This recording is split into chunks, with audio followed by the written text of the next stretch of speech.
Viral reel बनानी है तो ये किसी क्रिएटर से पूछेंगे कि आप कितना कमाते हो एंड 60 सेकेंड्स में आपको वो आंसर शॉर्ट में बताना है.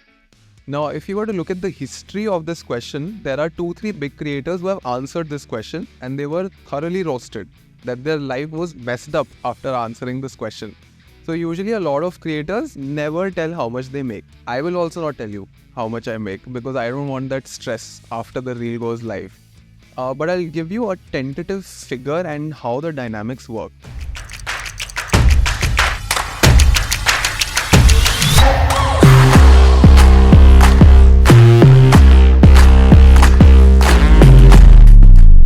How much do creators actually make? So, for example, a creator of your scale, one for a fact that you are not only getting the money from the revenue that you are earning from your YouTube, because that's something that a lot of people now have known because they have seen countless videos about them.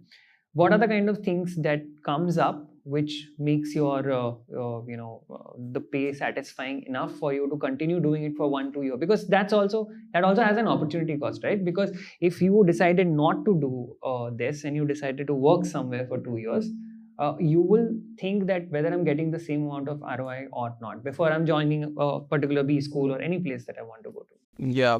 So I'll tell you the behind the scenes of this question, right? So anytime ये जो question होता है ना, how much money do you make, ये हमेशा एक reel में आता है, ठीक है? और ये वायरल रील बनानी. हाँ, ये एक वायरल रील बनानी है तो ये किसी क्रिएटर से पूछेंगे कि आप कितना कमाते हो एंड 60 सेकेंड्स में आपको वो आंसर शॉर्ट में बताना है. Now, if you were to look at the history of this question, there are 2-3 big creators who have answered this question and they were thoroughly roasted that their life was messed up after answering this question. So usually a lot of creators never tell how much they make. But what I can do is, and I will also not tell you how much I make because I don't want that stress after the reel goes live. But I'll give you a tentative figure and how the dynamics work. Okay, and this is not an easy answer. This is a pretty complicated answer, but I'll cover the basics. Number one is again your CPM, which is cost per mile. So the thing is that if there are two YouTubers, one creates daily vlogs and one creates content on businesses, the business content creator will get more money per 1,000 views as compared to a person who creates daily vlogs. What is the logic behind this?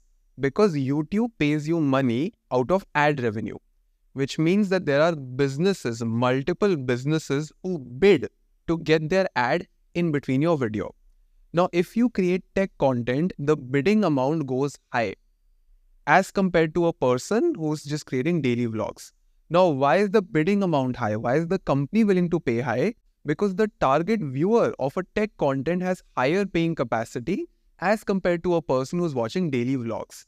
Because most daily vlogs are seen by people who are just chilling and relaxing and kids. But when it comes to business content or tech content, you assume that this is either a young professional or a student. So you make good content that is targeted towards a high-ticket audience, business bids more, and your CPM goes higher. Now, when it comes to monetization, people say that YouTube money is really, really good, but it only matters when you have a great addressable market and you get 100k, 200k views on every single video and your CPM is really, really high. If you get 1 million views and your CPM is very, very low, your revenue is very, very bad.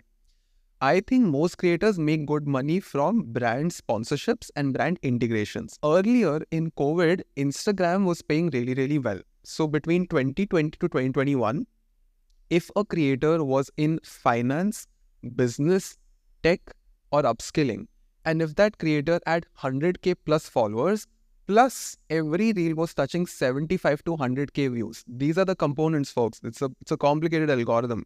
The subject, then your follower, then also the view count, because you can have 100k followers and just 11k views on your reel. So this is the concept of impression. Followers 100k, impressions. And then if you are getting 100k, in 2020, reel creators were getting anywhere between 75 to 80,000 rupees per reel. Okay. Then in 2023, it peaked and it went to even 1.5 lakhs for per reel if it was hitting 100k plus in those domains. Then by 2022, people went back to offices and they were spending less times on their phones.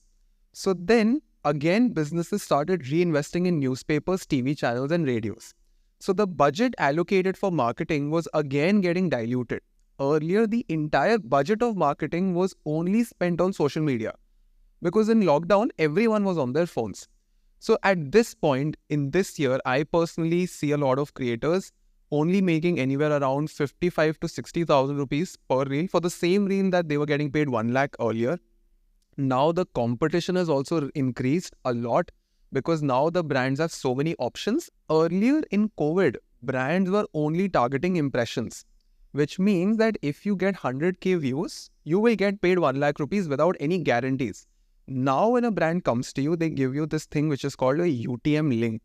So in a UTM link, let's just say that I am promoting an app and the app has a sign-up process. So I will say, I will sell you the reel and then it'll be like, go to the link in my bio to download this app, right? And they would go to that link and the company would track that from Ansh Mehra, how many downloads did I get? From Ansh Mehra, how many conversions did I get? And then they would often have a minimum guarantee that these are the kind of conversions we need. We'll pay you 50% upfront and 50% only after you get these many conversions. Now, once they work with you for a single time, they will check your conversions.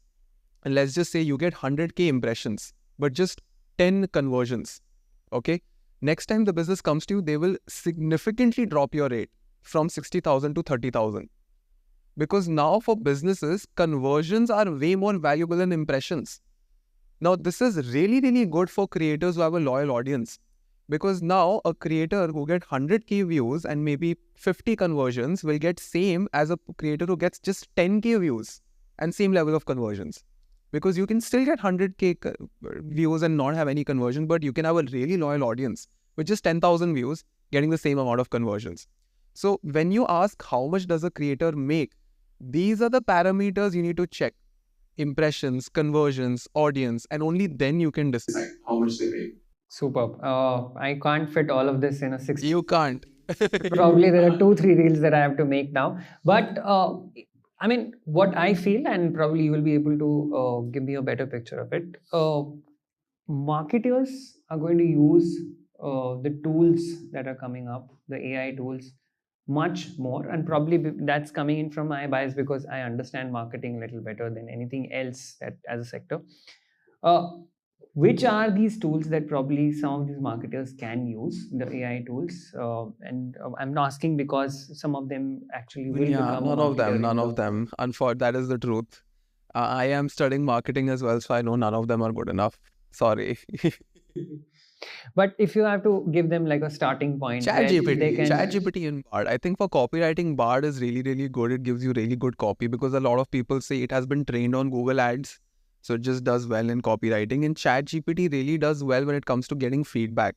So anytime I create a carousel or a poster, I upload the poster or carousel on ChatGPT and get visual feedback. So I say that act as a senior marketer and give me feedback on the visuals and copywriting and messaging. So that's a very, very good way. So I don't use AI anymore to get ideas. I only use AI to give me feedback. And it does a great job at criticizing. It does a terrible job at making something good, but it does a great job at pointing out mistakes, just like common janta. How much hate do you get? Thankfully, very little. Thank God. I barely get any negative comments. And with respect to Midjourney and DALL-E and all that, probably UX guys use more. The Figma that you were talking about, in Figma also, can there be any possibility of AI tools coming in very soon? Even in Figma, they are launching a lot of crazy AI tools. It's going to be game changing for like brainstorming, coming up with better ideas. I'm pretty sure they're working on like a single click tool where you can click and quickly you'll get wireframes, quickly you'll get UI, and then you can build on top of that. So the biggest advantage of AI is that you now start from a proper platform. Earlier, people used to start from a blank canvas, and that used to have a lot of inertia, starting from a blank piece of paper. So I think every tool is going to have this, and the way we deliver, the way we work, the speed at which we deliver good work, the speed at which beginners will catch up, it's just going to skyrocket.